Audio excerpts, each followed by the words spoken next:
Hello, everybody, and welcome to another edition of Chalk Talk here on the DK Pittsburgh Sports Steelers YouTube channel and DKPittsburghSports.com.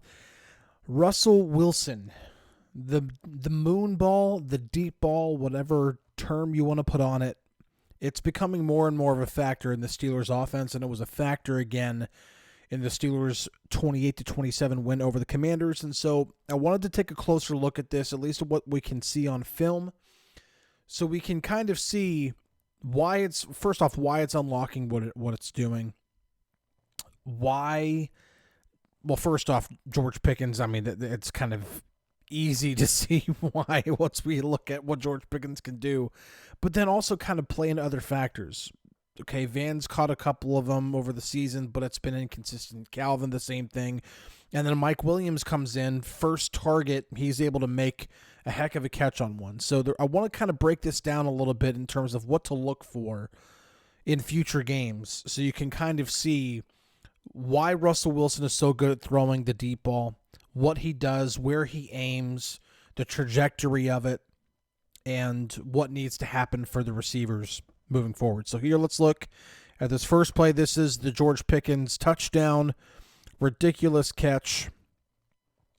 Great throw, too, by Russ. I know it doesn't seem like it because of what George has to do with the ball, but I'll explain that here in a second. Corner route by George makes a ridiculous adjustment to the ball. And just a phenomenal play here by George. We're not going to kind of break down the play itself. I just really want to look at the throw. Just phenomenal. That body control. Let's just brag about that for a second. Seeing the ball, knowing where it is, being able to pivot, turn. That's ridiculous. That is ridiculous stuff there. All right, let's go back here to the beginning. All right, so Pickens is running just this corner route right there. So let's have him. Okay, let's go right here. Okay, so Russ is throwing the ball right there. Now, typically the ball is going to be going in this, down in that way. You try to lead your receiver, right? That's not what ends up happening here. George is running this corner route, and the ball, instead of being thrown on this side, it's actually going to be thrown towards this area on this, I guess, what you would call back shoulder, even though this isn't your typical back shoulder throw. And the important thing here is look at the field. Pickens and the defender are both running to the sideline here. They are running out of room because of the sideline there. But with Russ throwing it to this side, you have all this room to take advantage of. And Russ also knows that Pickens has the ability to turn his body around and to then make that play. So if he tries to fit this in like that space between, where they end up being in the sideline, that's a near impossible catch. Even if it's an absolute perfect throw and Pickens is able to snatch it, there's no guarantee that he gets 2 feet down, because even with his body control, and he would normally get 2 feet down if the defender makes any kind of contact with him. He might not be able to get 2 feet down, like we saw. I think it was against the Giants, where he makes a ridiculous catch in the back of the end zone, but because he was hit, he wasn't able to get a second foot down. Throwing it to that back area over here, instead of trying to kind of fit it in this area right there, that's good. That's a good throw. That's throwing it to the open area. That's throwing your receiver open.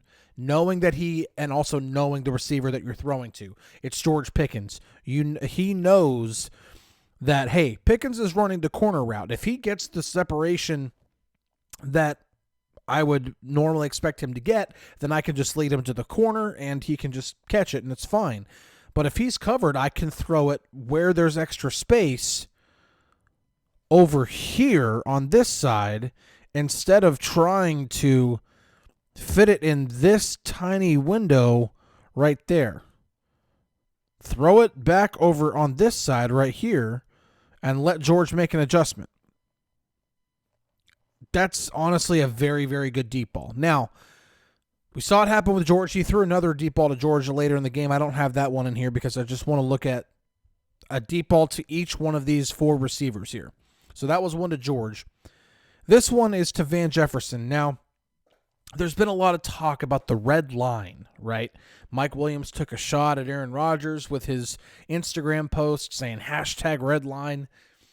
And here's the reason why. And thankfully, I actually have red on my tool here. Practice fields in the NFL will have a red line painted along the sideline, right? That, like, it'll just be not that crooked like that, but they'll have it painted along the sideline, usually about 5 yards away from the sideline. It's different for every team, but typically it's about 5 yards away. And then that is the track that receivers, if they're running, for example, Van Jefferson right here, he's the one running this. He's going to try to get, oh shoot, I got rid of my red line here. Let's get this back. Got the red line there. And so what he's going to do is he's going to get this outside release and make sure to get here and then run along this line. That is typical receiver behavior, right? And the main reason why is if you just try to get to the sideline and run, well, the quarterback has no area over here to try to fit it on the outside possibly. That's just, it won't be an option. You have to almost try to throw it, just lead him downfield. But if you run along this red line right here, then you have an actual opportunity. And so we'll see what Van Jefferson does here. And he gets that outside release, and then see how he turns more straight up field. How, he first starts out, down this lane, and then he kind of starts to turn where that imaginary red line would be, right? It would kind of be right there. He kind of begins to run along that line, and then obviously he has to start making adjustments to the ball, which is on the outside, and it doesn't connect. And so I'll let this play from this angle too, because you can kind of see it. Now, Russ, again, he sees where this is at, and he tries to hit the outside right there, right? Like, cornerback has inside leverage, so you can try to drop this, over the top, but you got the safety right here. He's crashing down this way. The safest way to throw this football is to throw it on that outside shoulder over here. Right, that's the safest place to put it, and Van does the right thing here, of trying to get lined up with that red line. Right, he does the right thing there. The problem is, and you can get a better angle of it looking at the sideline cam, is watch Van by the time he finally gets his head around. Okay, so he's outside release, running, and he's not even got his head around, and look where the ball is. The ball is already right there. The ball has been out for a while. He doesn't even have his head around yet. He's too busy. No, I'll not say too busy. He's trying to get separation. He's he's in a combat with the corner, and then the head's now around. Man, that's too late. You got to get your head around a lot quicker than that.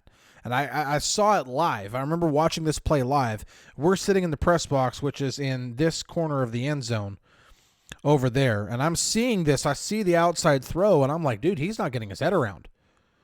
And that's honestly, I think, the reason why, because he sees it in enough time to know it's on the outside shoulder. And you can see him try to make an adjustment at the very end there. And it just doesn't happen. Right? So he sees the ball, and he sees it, and it's not enough time to try to get, now I got to make an adjustment. If he gets his head turned around earlier and he sees the trajectory of the ball, it's already kind of close there. It's not that far off. You get your head turned around a half second earlier, that could be the difference between being here instead of being over here. It just could. So I do kind of put that more on Van. Now, again, Van does the right thing of getting to the red line and then trying to turn upfield because you want to have that room on the outside, and Russ uses that. That's the reason why that red line is there. All right, so here's one to Calvin Austin. I believe this is this might have been fourth quarter. I can't remember. Had to have been. And this looks kind of like a corner route here. Yeah. I don't know. He tries to kind of turn that upfield. So you got the switch release here. So, Calvin, he's moving in motion. And so, you got this release here, and then he's going to switch and go behind. So you got the switch release there. I always like switch releases. I think they're a good change up there for receiver routes. So Calvin gets a little bit of contact there. Okay, that's more than 5 yards downfield. That shouldn't be allowed. Is it enough to call a penalty? I don't know about that, but okay. But Russ is letting go of the ball now. Let's look at when Calvin gets his head around. Okay, gets his head around kind of early. Okay, that's good. Heads around. Here comes the ball. What? Okay, now what are you looking at? Safety is crashing down. And, I mean, it's kind of close. It looks close from that angle. It ends up being way further outside once you get the other angle. This might be, to me, this is another one. This is more on the receiver than it is on Russ. This one's a little further outside, so it might be a little bit of a miss on Russ. But, yeah, it's a little further outside. It's a little further downfield. It's a little hard. It's a little more difficult to get there. Now, could that contact that Calvin took on have slowed him down enough? Potentially. Maybe that's a part of it, too. But this is straight up. I believe this is cover 2 man. Let's go back and look. I believe this is cover 2 man. You got 2 high for sure. You got 2 high. And this looks like man coverage across the board underneath. Wow. Yeah.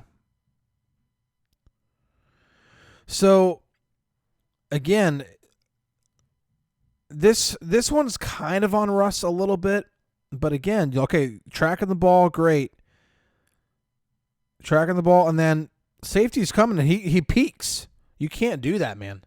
If you're trying to track that ball, you cannot take your eye off the ball, especially when the ball is on its way down. And this is the trajectory part I want to talk about. One of the things that quarterbacks talk about when it comes to the trajectory of deep balls, and Russ is phenomenal at this. And this is something you can really watch for not only when Russ throws, but also if you ever watch other NFL games or college games and try to judge deep balls. What direction is the ball pointing on its way down? Is it kind of because the ball, whenever I'm going to try to draw a football here. Should I? Yeah, I'll draw it over here. Yeah, we'll try. Yeah, that's not too bad. The ball should be pointing downward on its way down. And the further the ball is pointing downward on the way down means it's a better deep ball. It's got the good trajectory. Think of it like a 3-point shooter. Right? For basketball fans out there, a good arc on a 3-point shot.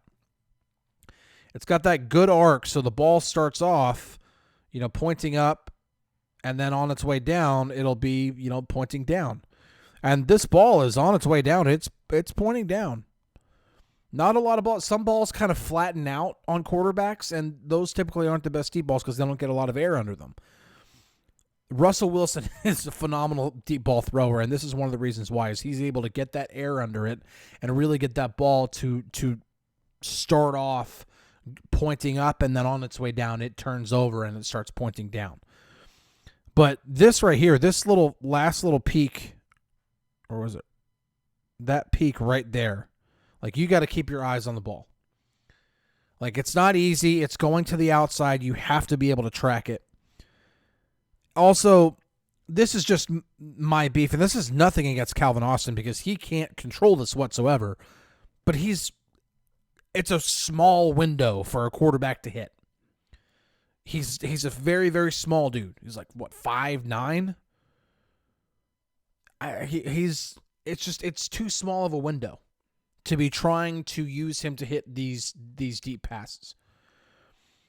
Unless he gets full-blown separation like he did, I think it was either the Jets game or Giants game, one of those two games, where he ran that corner route.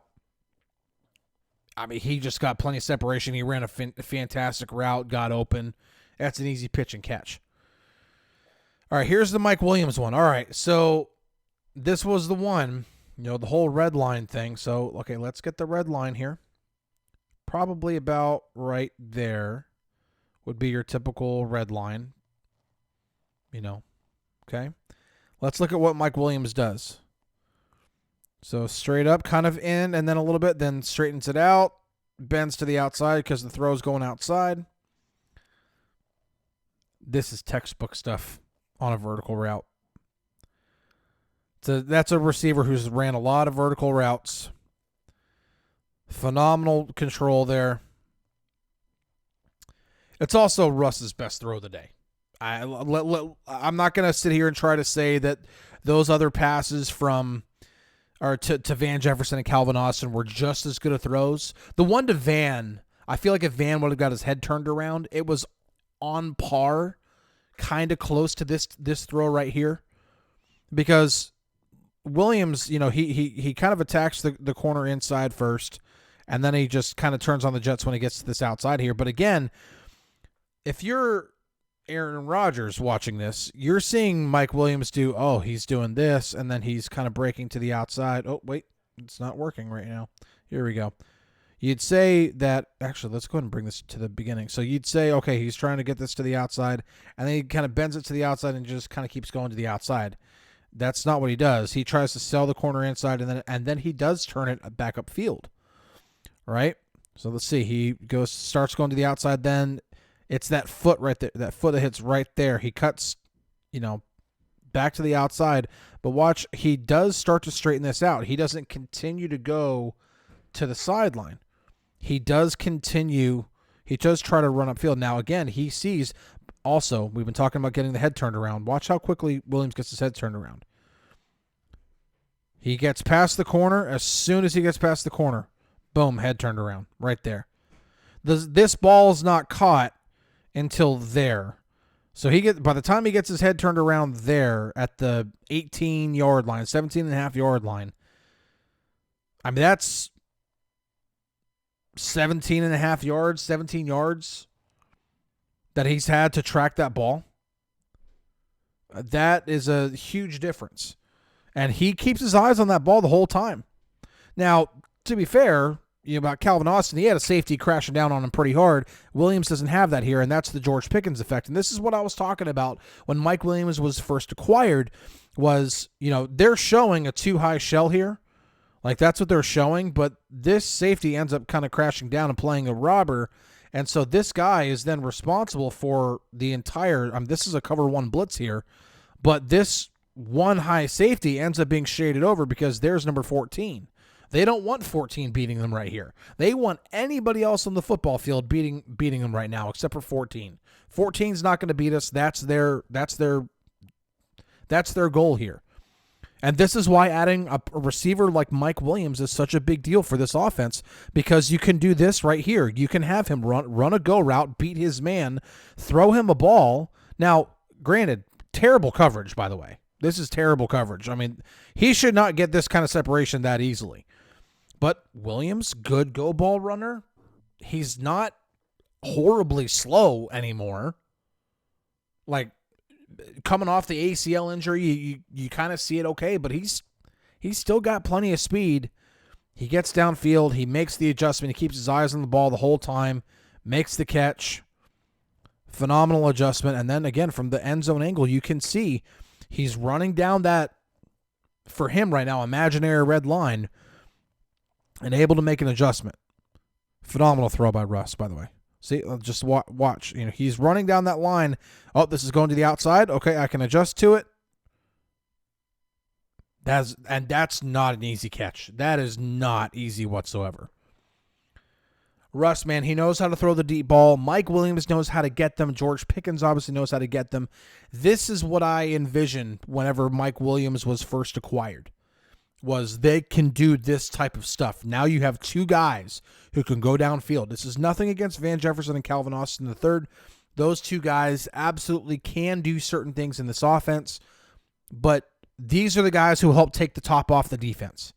And these are the guys right here who they need to be utilizing, especially this upcoming week against a bad Ravens secondary.